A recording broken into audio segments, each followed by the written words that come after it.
Hello, everybody. A very warm welcome to all of you. It's great to see so many of you here to this event of the Network of AI and Law. Welcome from Hamburg, Germany.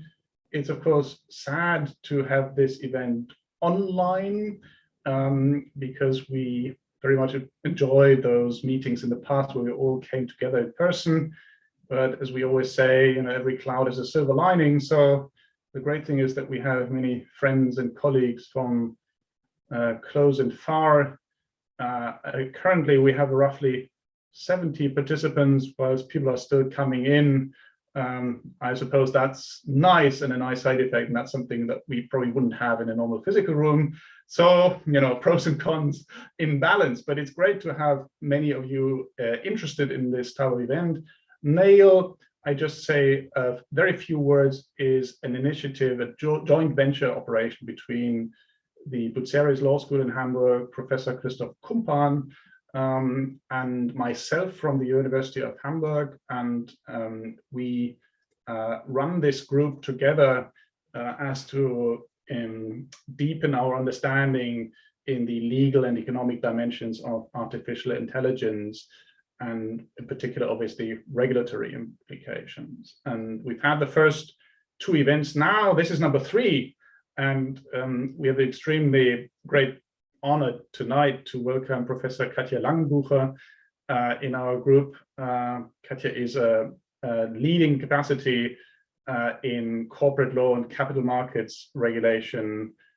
I shouldn't say just in Germany or in Europe, but actually worldwide. She is a professor at University of Frankfurt in the House of Finance. She is how did I say this? Professeur invité in affilié, I've learned in Sciences Po in Paris, and she teaches all over the place in the States as well. So she has a global perspective on many legal dimensions and problems. And one of the fascinating fields that she's done some great research on is artificial intelligence, in particular in the field of credit scoring and the regulatory implications that this growing field has on the academic, on the practitioner side, and obviously also on the enforcement side. And we're very interested and curious to find out your views on, and it's great to have you with us here and to have you share your research with us. Katja, thanks so much.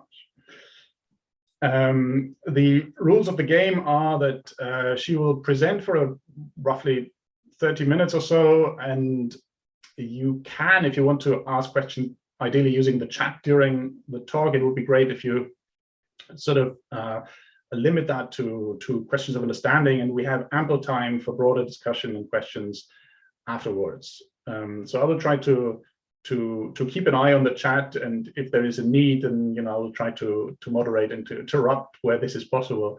And after the talk, Christoph will lead the discussion. That's all from me. Now we're very curious to have your talk. Katja, once again, thanks so much for being here with us tonight. Well, thank you so much for inviting me. I'm really happy to be here, and I'm looking forward to discussing this piece of research with you. But right now, for some reason, my PowerPoint is leaving me. 1 second, sorry. Okay, so that looks better.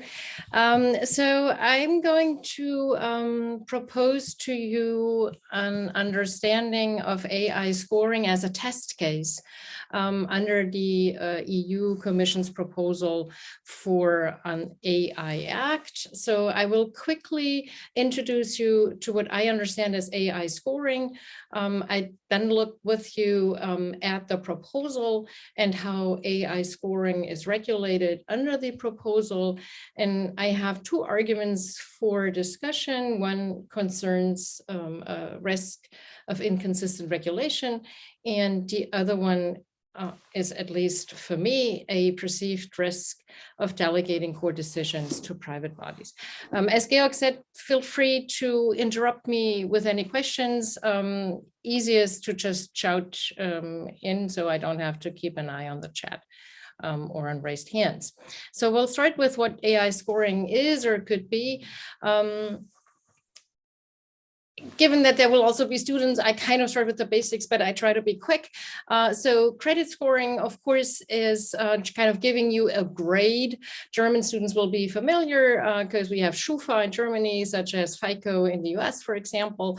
So these are agencies which look at, for example, your payment history and more, and come up with a grade which then is used by, for example, a bank if you apply for a loan, or also maybe somebody you would like to rent an apartment from, as some students might have noticed. So historically, such loan decisions were based on all kinds of things, a mix of qualitative and quantitative information. In the US, people talk about the 3 C's, as you can see on the slide. So character, capital, and capacity.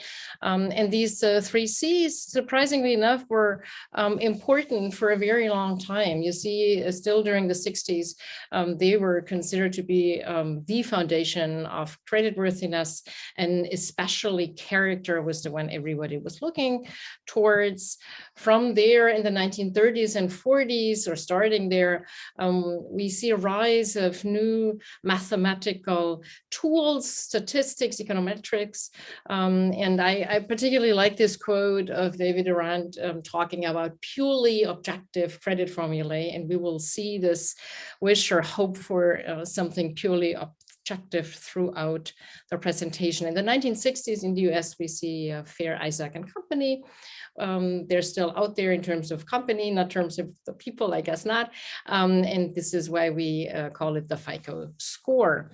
So today, what banks do usually use would be a combination of proprietary data, also scoring bureau evaluations. As I said, in Germany, it's Schufa, but not exclusively. Some, from what I've learned, use machine learning as to consumer credit. So this also, as a note of caution, I'm only talking about retail credit today, but not by far, not every bank is using machine learning and or AI in that area. So what I will be talking today is, as I said, AI scoring. Now, for there, to understand it well, we need to put 2 things together. One is the AI part, and the other one is the data part. And the data part is what's called alternative data. So you see on the slide here, tons of possible of those alternative data. All of those are being used. So none of this is a crazy idea of myself. This can be web browser data, of course, purchasing pattern, that's clear. More worryingly, typos in text messages, so take good care. It's also how long you need to fill out an application online. Taste in music, particularly worrying, as we'll find out. Diligence in charging your smartphone, all there.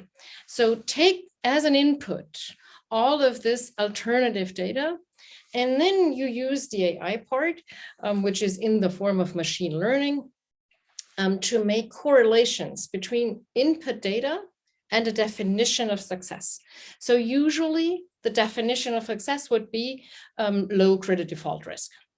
It can also be something else if we consider, for example, predatory lending in whichever form it might take in the EU, and more specifically Germany, which has, of course, harsher laws than, for example, the US. But so it's not necessarily low credit default risk. It's any definition of success which the modeler uses and would like to see. So how is this done? Just one more sentence on that. Take, for example, time needed to fill out an application or whatever it could be.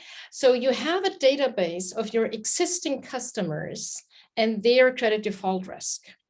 For some reason, you're able to also gather some of this data from your database of existing customers. And then you compare, okay, so which of these leads to a good grade down here? And from there, you can then say, well, okay, if I see, for example, few typos, quick in filling out an application, always charging the smartphone leads to a low credit default risk, you're happy and you might be or feel confident in rolling that out more generally. So that's the basic, really basic explanation of how this works. What is good about this and what is bad about it? So what's good about it is typically thrown together under the heading of inclusion. So we're talking about the credit invisible, about the unbanked or underbanked, who either are, for example, new immigrants to a country. So they just don't have the credit history, which that country asks them to have. Example, I had a really hard time to open a bank account in the US. But it might also be more broadly what we call the global south. So where people just have a hard time accessing the financial system as such, but do have a smartphone. So they will have this alternative data thing we've looked at, but they won't have, for example, good proof of more typical financially relevant data. So that's the bright side. The not so bright side are these concerns listed here. There's data privacy, obviously. There's fair lending, and I'll talk quite a bit about that in the course of the presentation. There's explainability of what are you using after all, what type of data, how do you come up with your score? And then lastly, there's a question I'm particularly interested in, namely institutional design of regulators. So one of the really well-known examples is the Apple Card and how it seemed to discriminate against women. Another maybe even more interesting example is this one. This has been done by a NGO, and as you can see, they came up with sort of a mystery shopping exercise. So those people all had the same major, they had the same occupation, they had the same annual income, but they went to different universities. So there was New York University, which is a pretty sort of white, I know it's not true anymore, but like in the, I guess it still worked as such, university. There's Howard University, which is a predominantly Black place, and there's New Mexico State University, which has a predominant Hispanic studentship. So as you can see, there's quite a bit of a penalty to pay if you come from one of those universities. And these are examples for discrimination, which I would invite you to keep in mind. I'm not yet saying that this is discrimination in the legal sense, but it's discrimination in the sense that it's part of what pushed the EU Commission to regulate AI scoring in the way they did regulate it. One last point on why can't we just cut it out? Why can't we just say, you know, we'll look through our input variables and throw out a variable such as race? The quick answer to that is it's not enough to only throw out race. We would also need to throw out everything which, for example, correlates with race. One of the examples is taste in music. There's a correlation between specific musics, so to speak, specific playlists and race. So there's a lot of things we would need to throw out. And then again, if we throw out all of those, the whole thing becomes pretty quickly useless. So much on AI scoring. Now we'll move on to how AI scoring is regulated under the EU proposal. How does the EU proposal work as a general question? It's a top-down approach. So we start from general principles, and horizontal as in these principles apply across all so-called AI use cases. This is different than a sectoral approach, which I personally would have favored, which would have meant that there's one regulation for finance, one regulation for medical, one regulation for cars, whatever. Not done. It's a horizontal approach, sort of like the GDPR. Second thing, it's a risk-based approach. The idea behind it was to say, so we don't want to stifle innovation, which is why we're only going to regulate what needs to be regulated. Well, what needs to be regulated is what poses risks. So they're looking at risk and say, if there's a risk, then we need to regulate it. Now, of course, it's really interesting to then understand, well, what is risky? So some things are easy to say, so to speak. It's what I've called integrated AI. Now, integrated AI means it's sort of a piece of AI integrated in something which is already regulated. For example, a medical device or a toy to play with for children. These things already have product regulation in place. They have supervisory bodies in place, So there sort of the new proposal fits into a mold of existing regulation. If this is not the case, we move on to standalone AI. Now, standalone AI is sort of the new thing. Standalone is a new model, which is its new model, and it needs, as we will see, a new supervisory body, new standards to be developed, etc. This is the most important recital for our presentation today, recital 37, and it explains us why AI scoring is considered high risk under the proposal. So let's have a quick look. In particular, they say AI systems used to evaluate the credit score, so that's the classic scoring agency, or the creditworthiness of natural persons, that could be anybody evaluating creditworthiness, should be classified as high risk. Why? Well, because they determine these people's access to financial resources or essential services. See, there's already housing, electricity, and telecommunication. We don't know what else. And the reason why they understand it as a high risk is because it may lead to discrimination of persons or groups and perpetual historical patterns of discrimination. This is sort of what we just saw on the slide with the different schools. Historically, we've learned that going to NYU will probably predict higher income than going to Howard or New Mexico State. Okay, so this is understanding what it was, and now I can move on a bit more detail to explain a couple of the things which I find interesting in the EU proposal. One of which, as I said, is the regulatory architecture. Now, as a premise, there's no EU framework for credit scoring, and this distinguishing the EU notably from the US situation. In the US, and I mentioned it with the sectoral regulation, you have since the 1970s, one, perhaps two distinct pieces of regulation which have to do with credit scoring.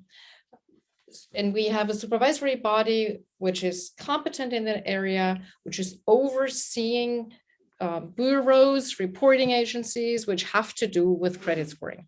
This is not the case, as I said, in the EU.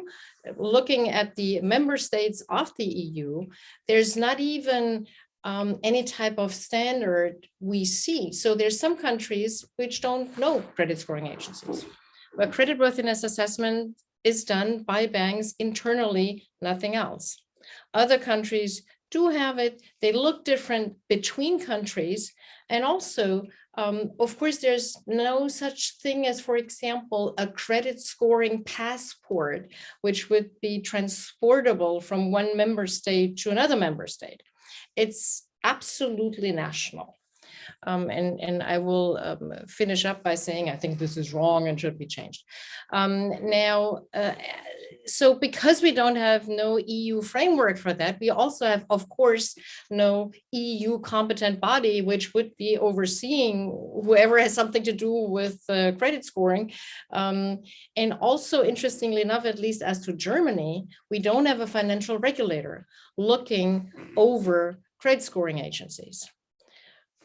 So with this in mind, we look to the EU proposal. Remember how we said there's integrated AI, that was the medical devices and the toys, and there was standalone AI. So for the integrated AI, it's not so complicated. Why is it not so complicated? Because we already have existing product regulation, and we have a relevant standard setter, and usually also a competent supervisory body. And this is where the EU proposal works really well, because if you go through the EU proposal, you see it's done sort of in the spirit of product regulation. So all of this fits together.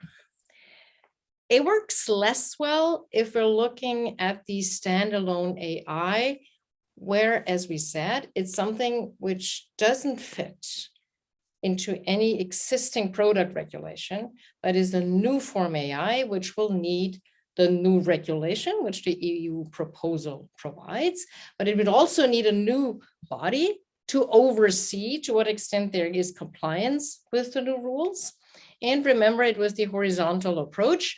So it's going to be one body overseeing everything.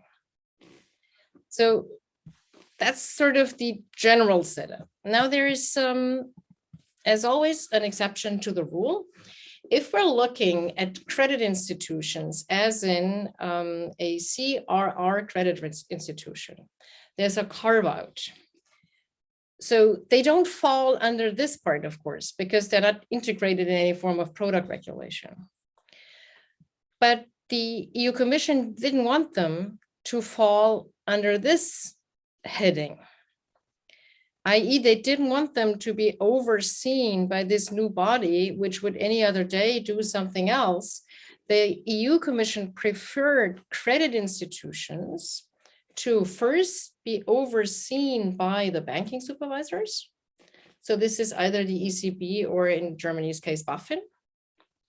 And also the carve-out doesn't only concern oversight, it also has kind of a substantive follow-up, namely, to the extent that you comply with the supervisory review process, it is assumed that you're also in compliance with the AI proposal. So why do I think this is not necessarily a super idea? Because there will be one supervisor in charge of overseeing credit institutions and their AI-based creditworthiness evaluation. Now, there will be a different body overseeing the scoring agencies and also any non-bank which does creditworthiness evaluations. And why would a non-bank do that? Well, because whenever I have, for example, a buy now, pay later offer, I would typically have a creditworthiness evaluation because I will need to understand to what type of consumer I'm extending this offer. Next question, why not, so to speak? Why is this not a good idea? Well, I guess for a number of reasons. First of all, it's never good for really similar things to have different regulatory frameworks.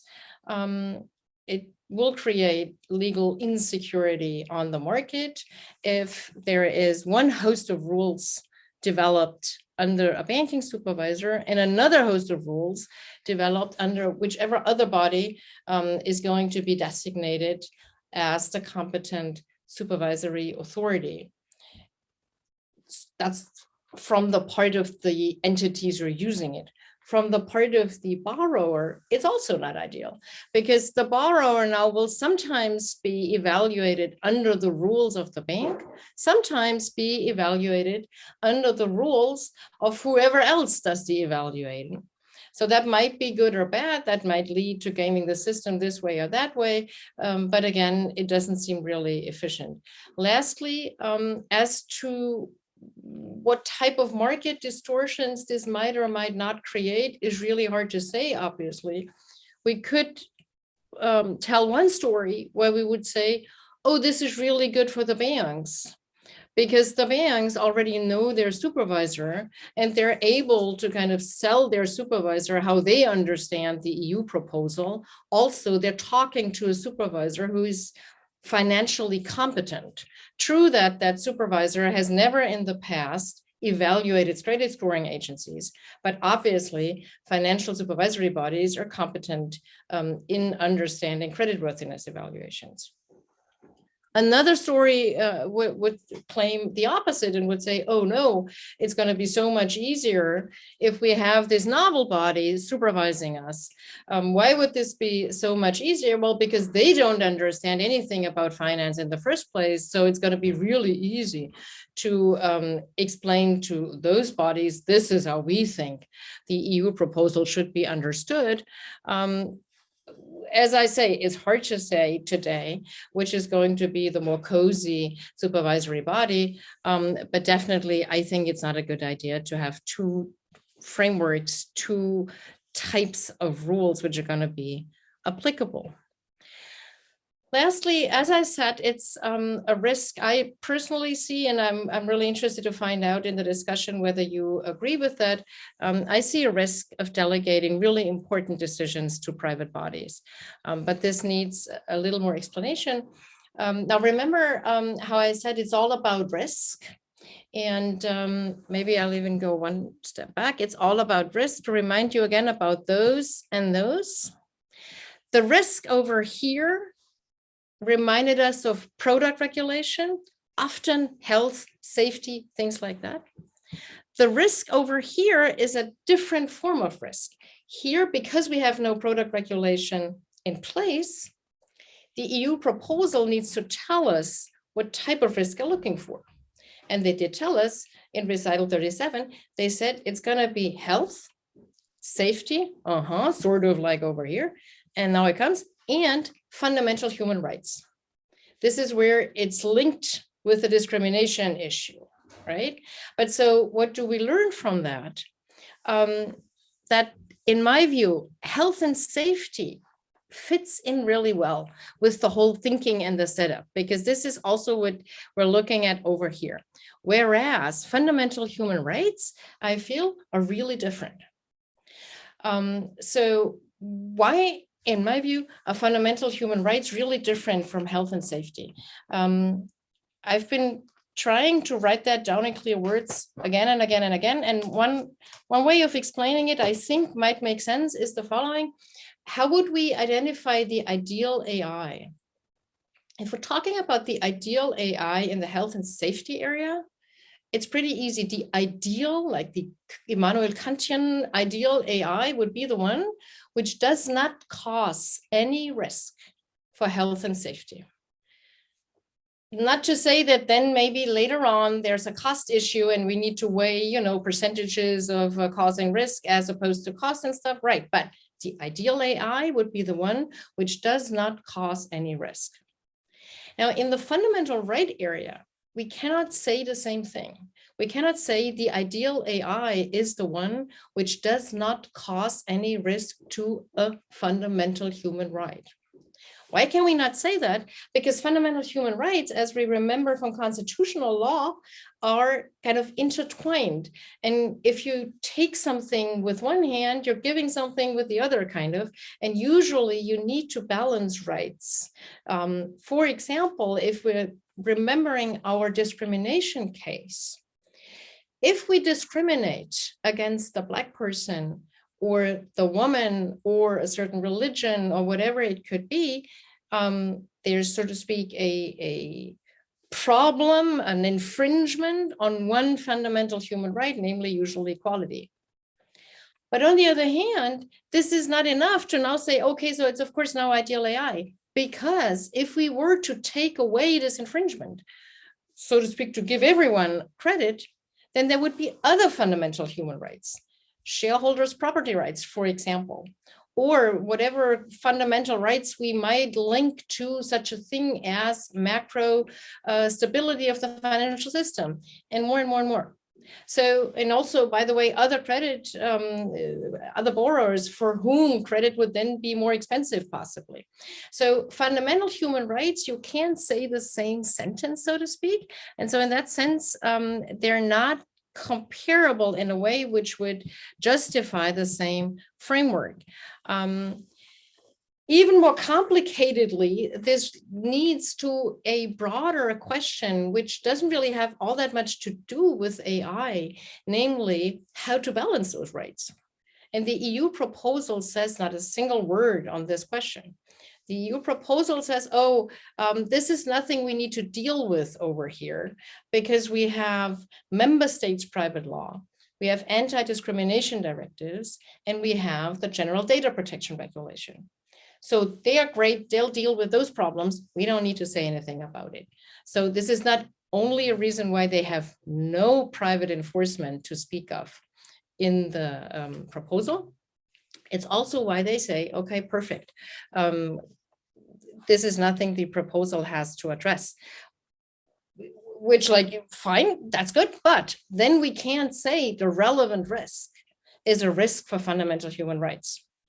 These two things, in my view, don't go well together, because if the risk, namely fundamental human right, is something so vague and so flexible and so moving a target, we can't transplant it in something so quantitative as risk management in a bank with AI. for this, and funnily enough, the BaFin a couple of years ago, when it issued its first report on big data and AI, did indeed say we will need to learn to translate legal positions into code. And I think nobody has yet figured out how to do that. And I think the EU proposal is pushing us to do precisely that. So, and now why do I say, like, what's the point with the private standard setters?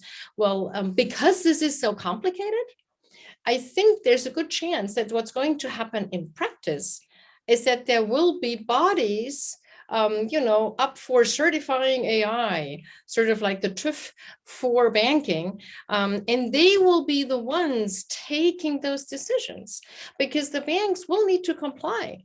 And so they need something, they need some box to tick, so to speak. And so it's going to be probably private standard setters who are going to decide on these fundamental human rights questions. And I think this is kind of evading what should have been done. And so this is why I usually finish off by saying there's a risk of all bark and no bite, because what will be happening is a risk of box ticking and not very much more. Thank you so much. I hope I stayed more or less in time. Well, thank you very much for your marvelous talk. And I think you laid out the challenges that we face with the scoring and AI. I think we got a lot of food for thought, and I would like to open the floor to questions. I would ask you to raise your digital hand via the reactions button so that we can sort who is next there. I've already, Georg Ringe on the plate. Will you start?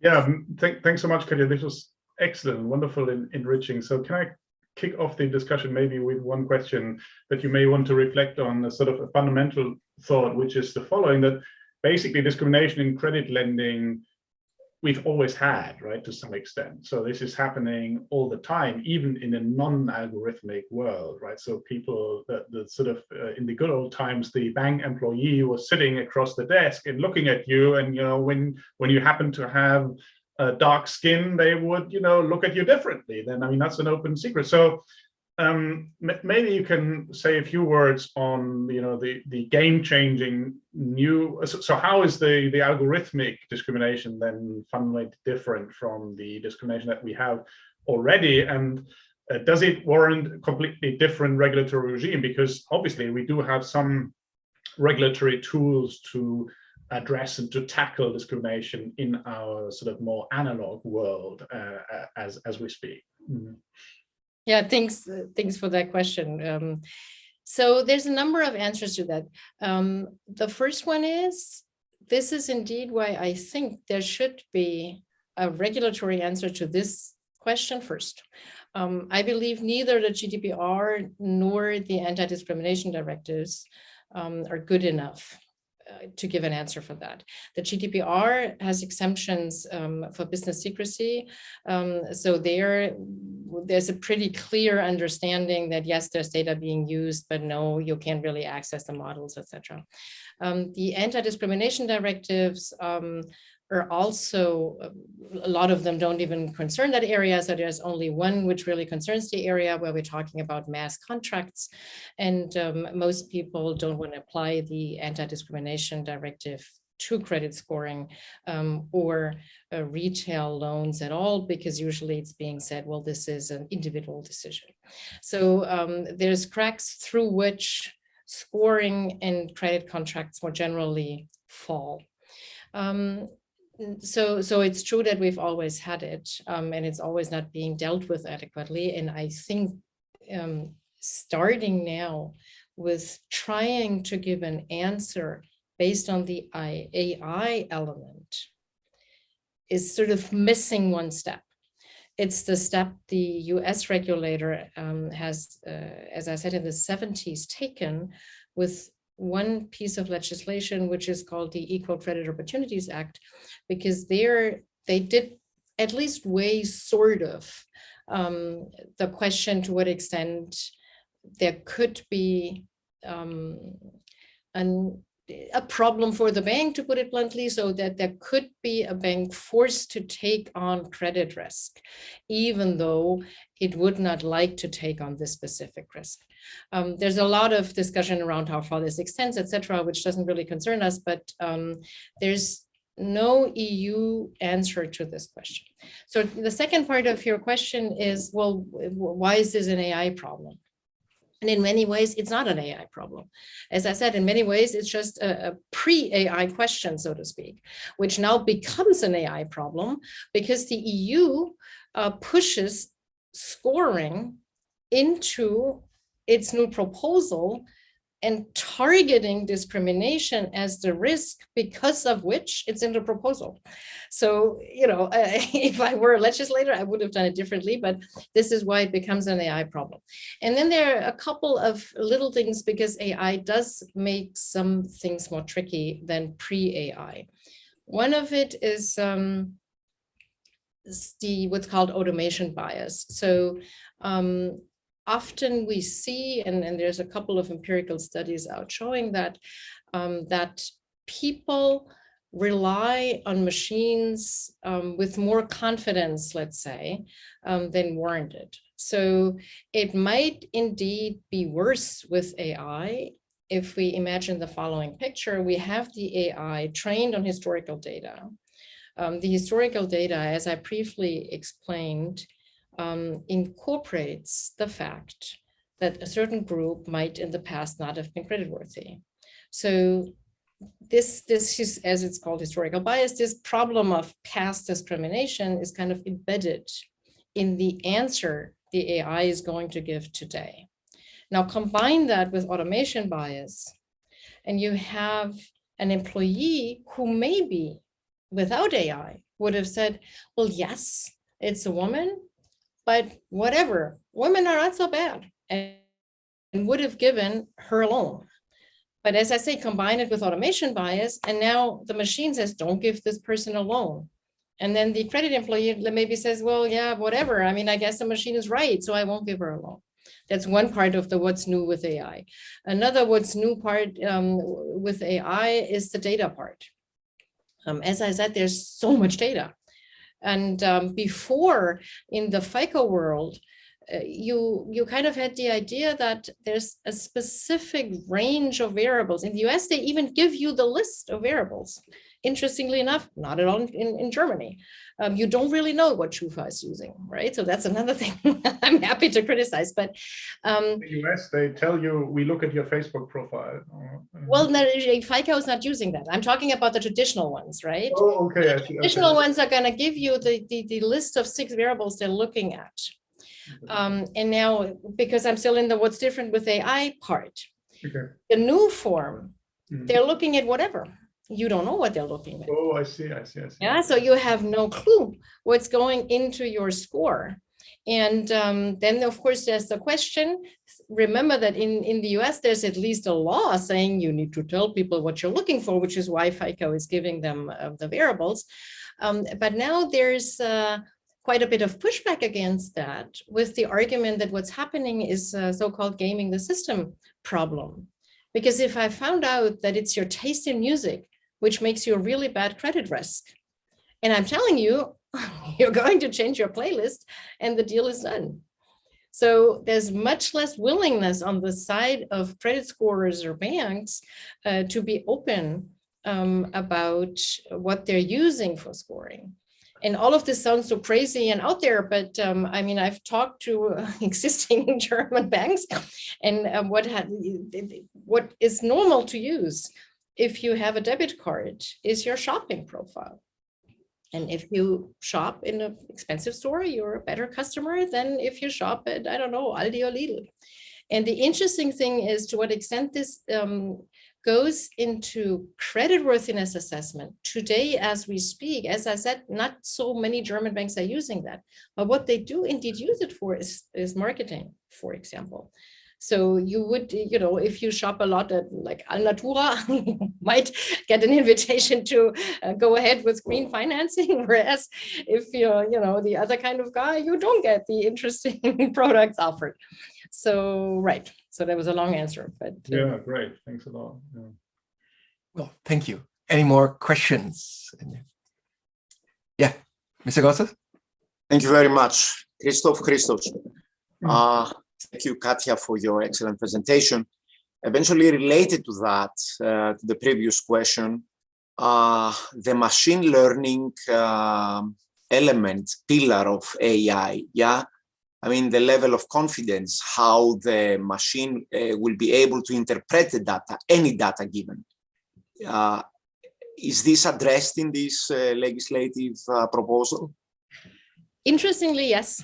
There is one article on automation bias, and what they say is, remember how it's the product regulation spirit. So what they say is, among the very many things the user of an AI has to do is train your people so that they understand automation bias.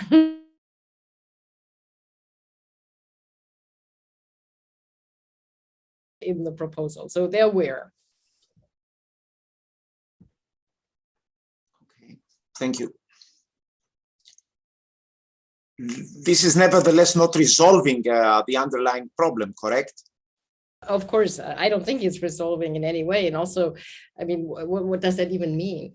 Make sure that people are aware of automation bias, you know. It's kind of, that's what I don't like, you know, that's kind of, it looks as if it's something done, sort of, but a lot of the rules to me don't really fit what's happening. And I think it's important to be aware of automation bias. But now if I have a regulation and we can say, yeah, automation bias is in there, then everybody's like, okay, tick the box, done. And this effect is what I'm afraid of, so to speak. You, another question? Yeah, I don't know a question, but there's somebody in the chat. Gurula, just saw a thank you. So thank you, first of all. Okay, that's always nice. But okay, then let me go first. So I had another question on maybe you could say a few words on the enforcement side of this. So how, you know, because you talked about the TÜV scenario, which seems to speak in favor of an ex-ante control, right? So a vetting process before the AI is allowed to be used on the market. That would be one approach. And there is, of course, the alternative old-fashioned litigation approach, you know, being discriminated and you take it to court. And so which works better? Which is the Commission envisaging here? And, you know, wouldn't be the sort of a more technology-oriented solution, the sort of real-time supervision of those guys, the much more preferable approach? Yeah, indeed. So it does explicitly inscribe itself in the tradition of what's called new legislative framework.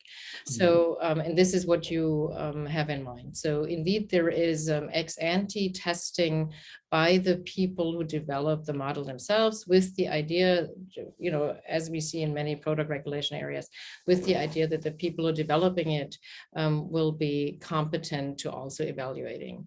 So in that sense, yes, there's no ex-ante testing, like there's no certificate before you put it on the market or anything comparable to that.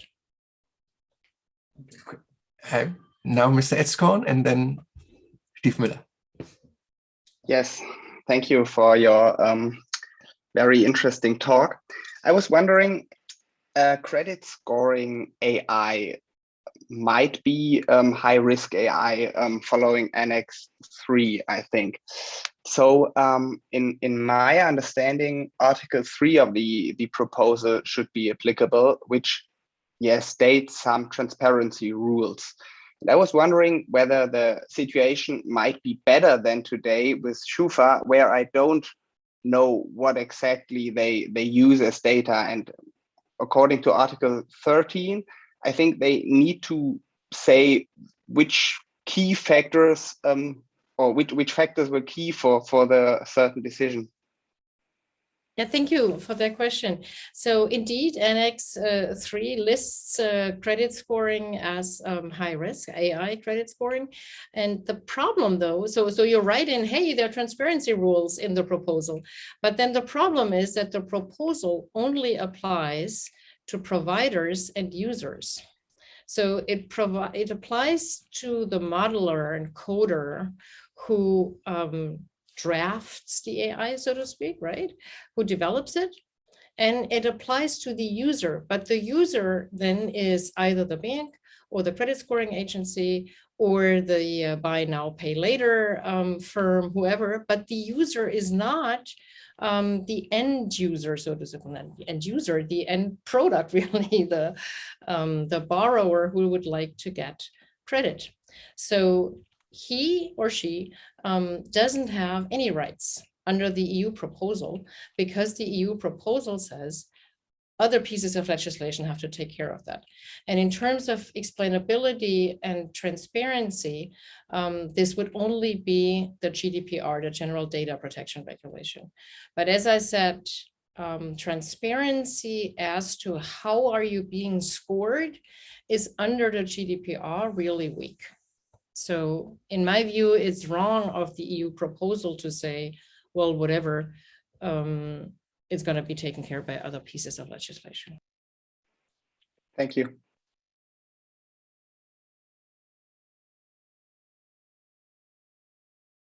Okay, Mr. Stiefmüller.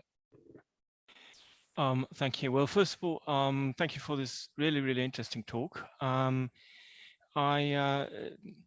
like to pick up on a sort of sidebar remark you've made. You rightly said that the credit scoring, creditworthiness assessment has been sort of picked out as this sort of pretty much the one financial sector related application that is considered as being high risk, which frankly I found very, very surprising. Now, for instance, I mean, it's very easy, I think, to conceive of other applications that are very similar in nature and also in effect. Things like, for instance, suitability assessment under MiFID for investment advice, which are very, very similar and don't show up at all. So it would be nice to, if you could perhaps elaborate. I think you alluded to the fact that you would have preferred a sort of a vertical regime. So I'm assuming a vertical regime specifically for the financial sector, but perhaps you could elaborate a little on that. Yes, thank you again for that question. So it's indeed surprising. I was surprised too, because for me, it was a happy surprise because I had been working in that area on that topic for 2 years. And suddenly I find it in the EU proposal. It had not been there in the high-level expert groups pre-work on AI at all. It had really, really late made it into an annex to an impact assessment. So it kind of just appeared. It probably did appear because in the global discussion about discrimination and AI, credit scoring is one of the topics which is being discussed together with criminal prosecution and employment. These are the three classic issues which are being discussed, as I said, globally, and of course dominated by the US in terms of discrimination. And I say dominated, the discussion is dominated by the US. And this is an interesting footnote, which leads to the second part of your question, why I would have preferred a sectoral or vertical regulation, because I see how those questions are different in these different areas. And it makes sense to think long and hard about what it means to discriminate in which context, and come up with specific rules which are targeting this specific discrimination. And also, as through supervisory bodies, to have a supervisory body who understands finance, and or a supervisory body who understands employment issues, etc. So yes, I would have preferred that very much. And I think your last part is also interesting about MiFID, for example, and suitability. This leads sort of away from the credit scoring towards things such as robo-advice, where indeed AI is also being used, of course. And they have carved it out so far. Remember on this recital 37, I think it was, they're talking about access to financial services or to financing even, I think, only, and or essential private services. And then they list telecommunication, electricity, and stuff like that. They don't yet list investing and financial products. Although it's also a problem, of course, and we can easily discuss whether or how important it is to get access to, for example, small consumer loans, but be discriminated against if we're talking about advertising financial products. It's not clear that, you know, being able to buy an interesting financial product is something nobody needs to worry about, but it's not part of the EU proposal. Thank you. I think we have a question in the chat, and then we'll refer to the other ones. It says, could you please repeat again your argumentation as to the different approaches to integrated and standalone AI? Health and security issues require also balancing of interests like fundamental rights do. Yeah, I'm happy to repeat that. So starting from the idea that the EU proposal is following a product regulation spirit, let's first look at integrated AI. Take the medical device. The medical device has all kinds of rules in place, and also supervisory bodies which make sure that there is a certain degree of compliance. With this thinking, sort of like TÜV, which is why I mentioned TÜV, and there's other, of course, certification bodies. With this thinking, we know that the goal of this form of product regulation is to reduce any risk to health and safety to the absolute minimum, which is why I said the idea is getting the ideal AI to having no risk at all for health and safety. And then, of course, no doubt about it, there's also a balancing of competing concerns in that it might be too costly, for example. But that's a second order question, so to speak.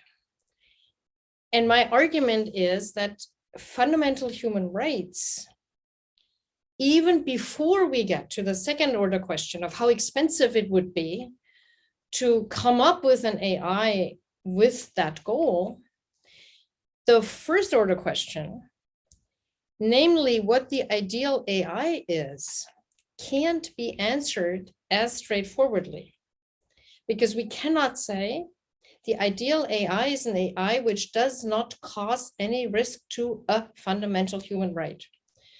Because fundamental human rights are usually intertwined, and there are a number of rights at stake, so to speak, clearly with creditworthiness assessments.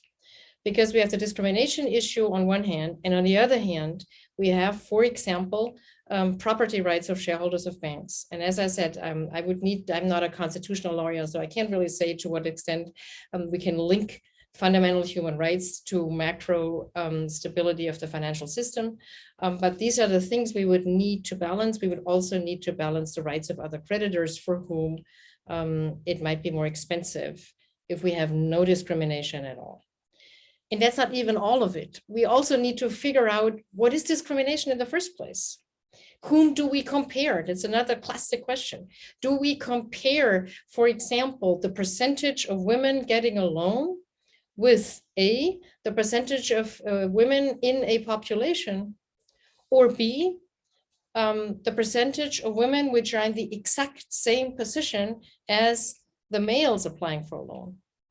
And if we opt for the second one, then what is the exact same situation? So there's so many complicated questions which make the fundamental human rights question, in my view, a qualitatively different one than the health and safety question. Thank you. Okay, now we have 3 questions from the auditorium, and then another 2 questions in the chat. So we'll start with Mr. Wawicka.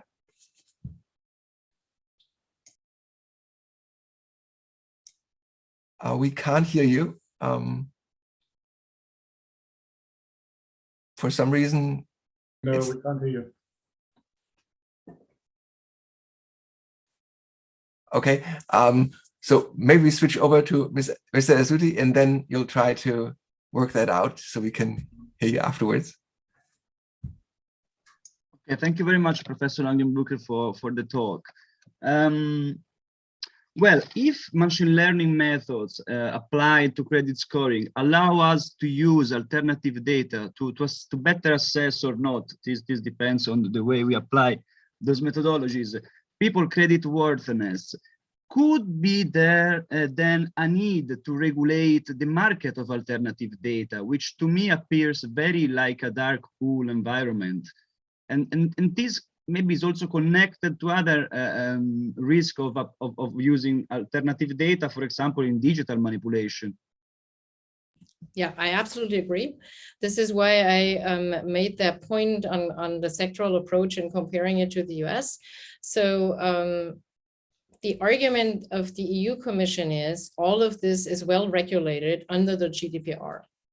So they're like, well, data is data and it's regulated under the GDPR. I don't think this is regulated well enough because just one random thing. Do you have a list of all the websites you use and where you click, I agree with cookies are being used? Of course not. So yes, in theory, the GDPR says the people collecting my data need to tell me. But in practice, they're telling me in this way, I don't really care because I'm doing something else and that's it.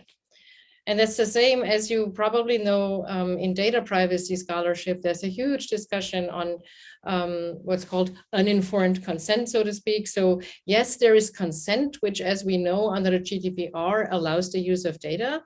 But with sort of this contractual ideal in mind that if I have consented, then it's okay to use my data.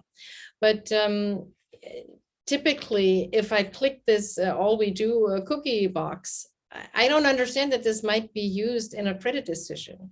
I also don't, at least I don't necessarily understand, right? And there's another problem with alternative data to the extent that data is used in the context of a credit decision. Typically, there are rules on relevance of the data, on correctness of the data, et cetera, et cetera. None of this is true, of course, for some random stuff pulled out from the internet, right? How long do I need to fill out an online application? Well, if I'm doing 7 things at the same time, I will take longer than if I have nothing to do all day long, but filling out online applications. Does that say anything about my creditworthiness? I don't know. So yes, I agree. This is something which should be regulated separately, ideally in an AI credit scoring, or not more generally credit scoring regulation at EU level. Okay, thank you so much, Sarah. Thank you very much for a very interesting presentation. Actually, I want to make a question on transparency and what you mentioned before. So the fact that, in your opinion, requiring AI companies to be transparent wouldn't solve the issue because end users at the end are not affected. But I was wondering whether instead requiring firms to collect information and keep records of their practices would instead incentivize best practices, so make them more accountable and also reducing the bias and make their algorithm more accurate. So in turn, allowing consumers to be not discriminated anymore. If you have any thoughts on that.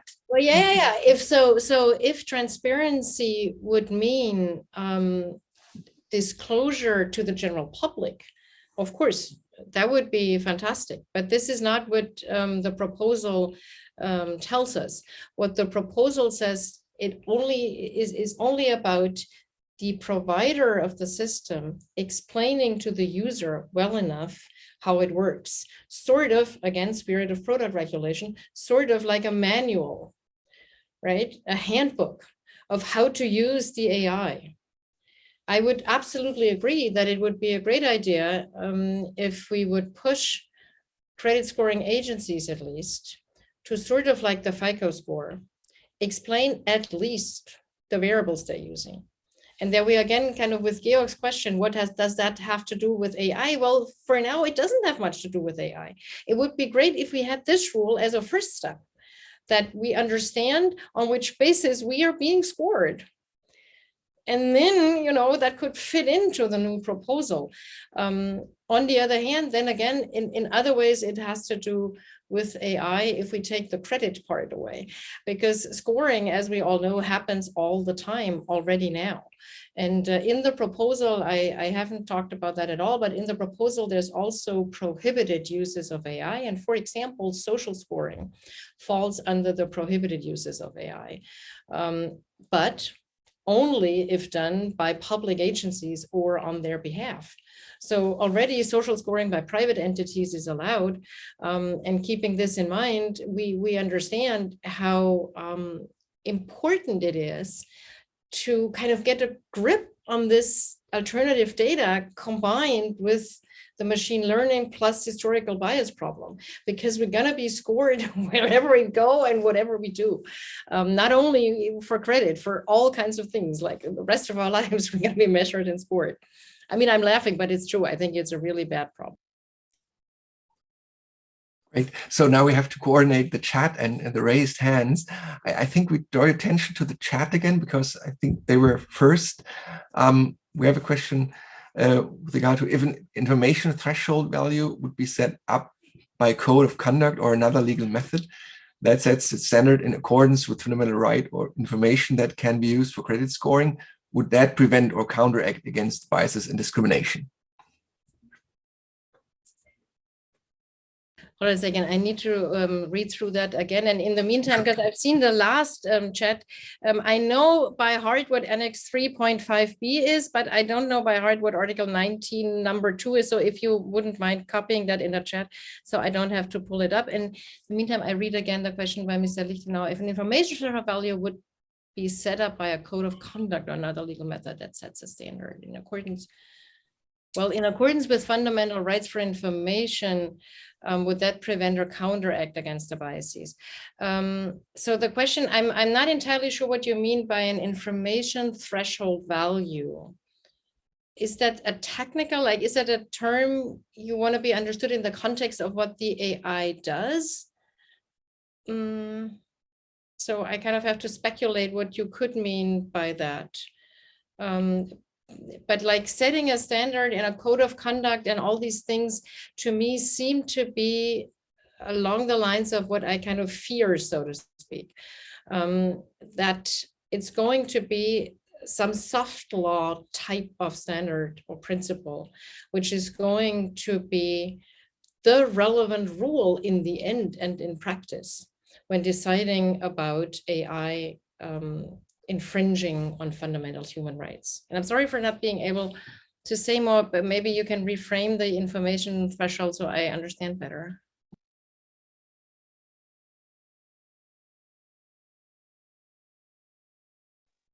Christoph, you're on mute. I'm sorry, thanks.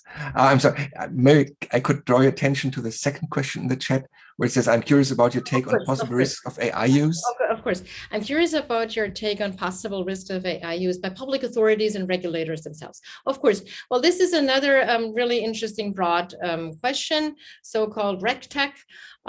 So there we would need to distinguish what type of use we're talking about. The classic example, which is being used and is of course a great thing to use it there, is anti-money laundering and counterterrorism. AI is in use, has been in use for quite some time in that area. It can be super helpful, of course, when sifting through large quantities of data. And typically what these applications do is looking for red flags. And there, by the way, such a thing as human oversight, which is also something we haven't touched upon at all, but it finds found its way into the proposal, is very helpful, because the AI gives you a list of kind of suspicious transactions, and then you usually do need human oversight to check whether it's indeed a money laundering issue or not. So yes, this is a good thing to be used there.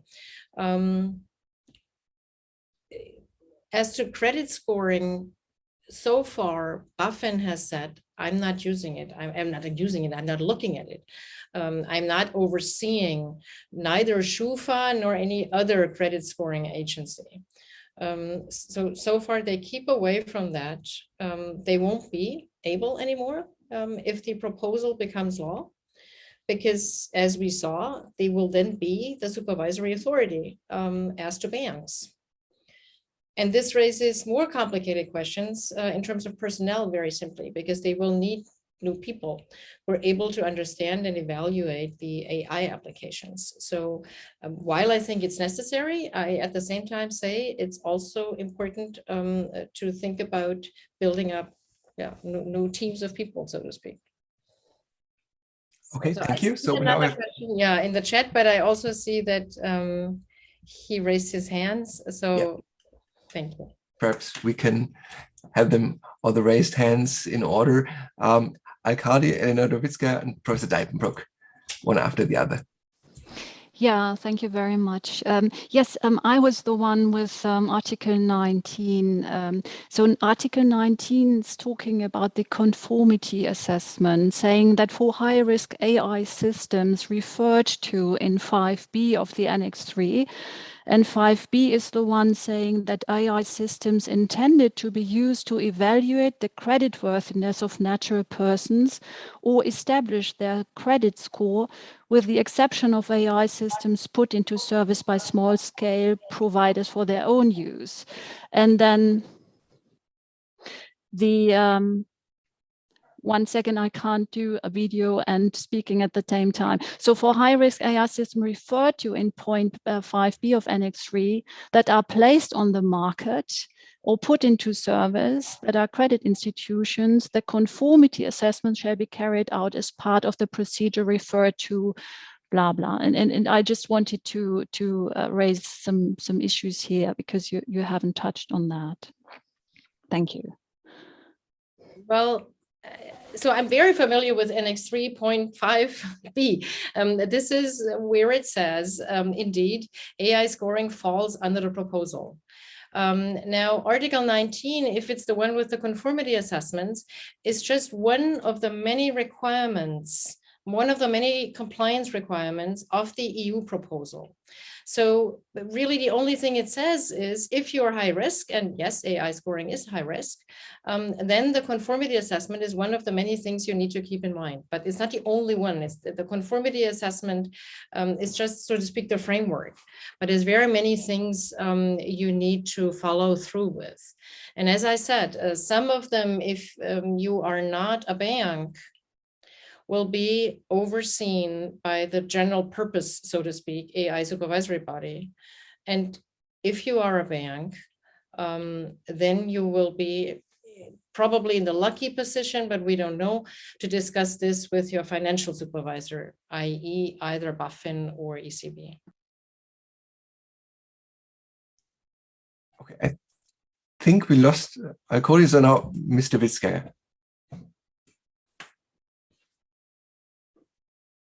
Yes, I tried again. Can you hear me? Oh, you're realistic. Yes, Great. I've tested it. Okay.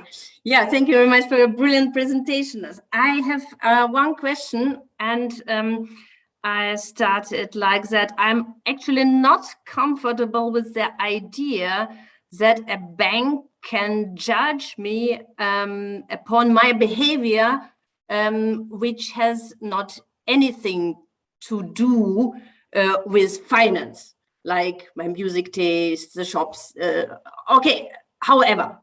And I think it would be against Article 3 of the German Constitution, like to make differentiation upon the extrinsic grounds. Like it doesn't have anything to do with finance. Why should the bank, or why should the AI system use this data to make credit scoring? And if it is so, you can say, okay, has a certain feature anything to do with it or not? And if it's not the case, that it should not be put into account? Or do you think that there is still room for balancing different human rights, like the interests of shareholders, and I would like to know your opinion on this. Yeah, no, absolutely. I mean, I guess we are all not comfortable with this thought. Also, I was more and more surprised, you know, the more research I do in that area, the more I'm surprised what has been happening over the decades, and nobody was taking notice. Those of you who haven't noticed, there is a Verwaltungsgericht Wiesbaden who has a reference at the ECJ about Schufa and data protection. So we will learn maybe more about this in the coming month or year. So the question is more complicated though, because me in Germany, I will get my credit, even without any creditor looking at alternative data. Me in the US, I couldn't even open a bank account in the beginning. There, I would have been happy if there had been a way for the US bank to check, for example, my Amazon payment history. And if this had been an allowed and established way to score me. If I'm a person in the global South somewhere, you know, 2 days away from the next bank and no way to access that bank, I might also be happy if there's an established way to use my digital footprint, because maybe I do have a smartphone. So it's really complicated to give a good answer to this question, and which is why it's so important to think about good rules in that area, because there is a market for all those things. Right? There is a market for the people like me, the new immigrants, although I wasn't immigrating into the US, but kind of the new immigrants trying to set up a banking situation in a new country. There is a market for the global South. People started with payment via smartphones years ago in the fintech area, and the same people are doing the same thing for credit. There's P2P credit platforms, etc. So these things are happening. And they're not necessarily all evil, but there's a great risk, of course. So, yeah. Yeah, and you say, Georg, that the solution is easy. You ask for permission for using these data. But the thing is, probably, you know, if it's one piece of data, then it is indeed easy. But the problem is often they will just say, you know, give me access. And even if they only say, give me access to your smartphone, I don't know what they will be looking for. I don't know whether they will be looking for my taste in music. Maybe I could guess.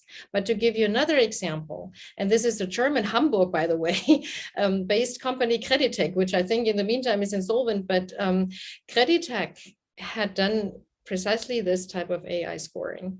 And they had bragged for some time that they said, oh, we have this one wearable, which is really important. It's a specific font we find on the machines. And they had no clue so much on explainability, why this specific type font was so important, until at one point they found out that it was the font used on a gambling site, like an online poker site. And so now they could explain, kind of looking back, why it was so important that this font was, you know, was found on the machines. But there you see the solution is not that easy, unfortunately, because you give consent and you have no clue what they're looking for, and they might not even know. You know, they just run everything they find on your smartphone through their AI. The AI discovers this variable, discovers this correlation, and it's not as if the AI says, hey, this is the thing, you know, so it is unfortunately really tricky. Oh, thank you. So we have a last question from Ms. Al-Khadi, and then I think I'll close the list. We're 7:30. Yes, hello, good evening. I have 2 questions, if that's okay. So my first question is on alternate or alternative data, as you called it. For example, we're told from a young age, using the internet, that you have to be aware of your behavior and sort of like the digital trail that you leave behind. Should we now start telling individuals and maybe the younger generation that you need to consider what music you listen to, what films you watch on Netflix? stuff like that. And my second question, if it's okay, I know someone's previously asked you, but if you could elaborate on the gaps in the GDPR. I was thinking perhaps more how you mentioned that the proposal tells us to look to the GDPR, but the GDPR is silent in so many areas. So maybe it will only exacerbate discrimination. So I'm not suggesting that maybe the GDPR also needs to be revisited. Maybe that's what needs to happen. But maybe for now, the GDPR is not sufficient to help the issue. Thank you for those questions.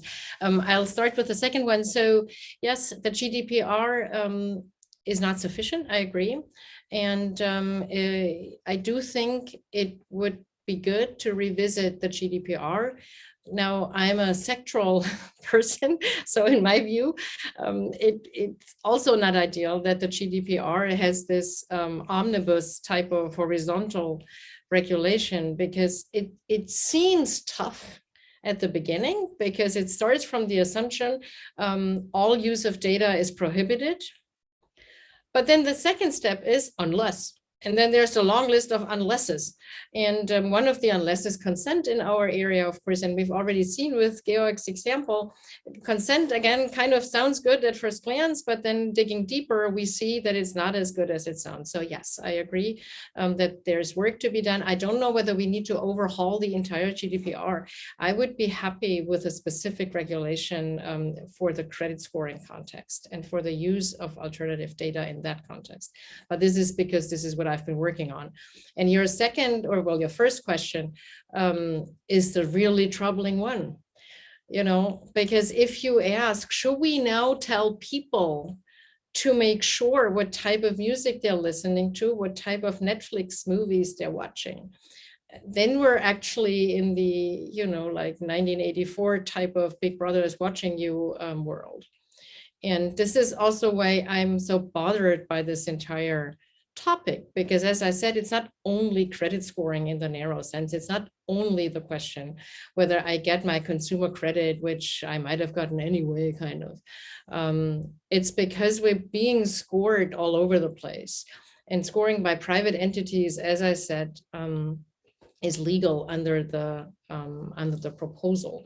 And we're always pointing fingers at China and saying, oh, look what they're doing over there, right? But I mean, we're doing the same thing, only being done by private entities. I don't even know whether I would prefer to being scored from the state or from a private entity. And so, if this is what we end up with, because we don't know what type of data is being used, so to be on the safe side, we only watch nice movies and listen to, I don't know, Beethoven, then this is not what, what I would imagine a democracy should look like.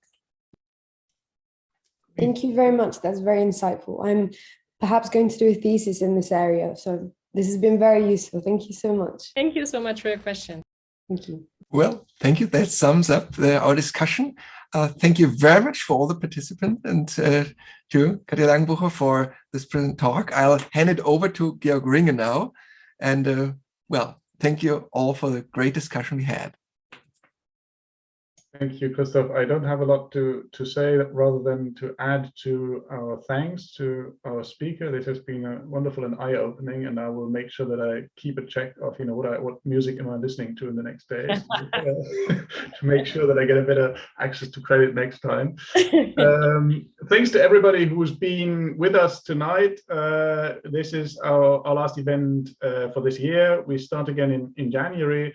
I just share our website in the chat, so if you'd like to see our next event, then please have a look. You can also sign up to our mailing list, and it will be great to see many of you again. I hope I still remain optimist that we can reconvene in person at some point, or in hybrid for those who are from further away in the future. But I think it's great to have this vibrant community, and it's been so eye-opening and thoughtful contribution. Thank you, Katja, very much for being here with us tonight, and thanks to everybody. Thank you so much, Georg, for having me. Have a good night. Yeah, this will be the moment where you hear lots of applause to our speaker, and now maybe to thank you and to hopefully see you soon in person. Thanks. Thanks. Bye-bye. Thanks to everybody.